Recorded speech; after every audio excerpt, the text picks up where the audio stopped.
আগামী 28 নভেম্বর রোজ বৃহস্পতিবার আজ সুলতান ফাউন্ডেশনের উদ্যোগে আগামী 28 নভেম্বর রোজ বৃহস্পতিবার আমাদের ইসলামপুর মাদ্রাসার দ্বিতীয় শাখা নুরানি তালিমুল কুরআন মাদ্রাসা মাঠে এক তাফসীরুল কুরআন মাহফিল অনুষ্ঠিত হবে।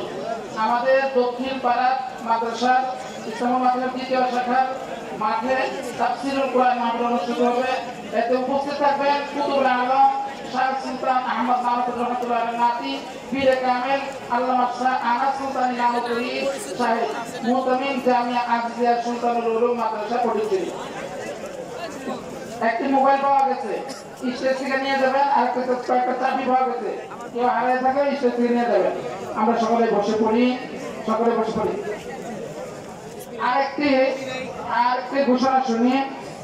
আগামী 16 ডিসেম্বর দিন চেতনা পরিষদ কর্তৃক আয়োজিত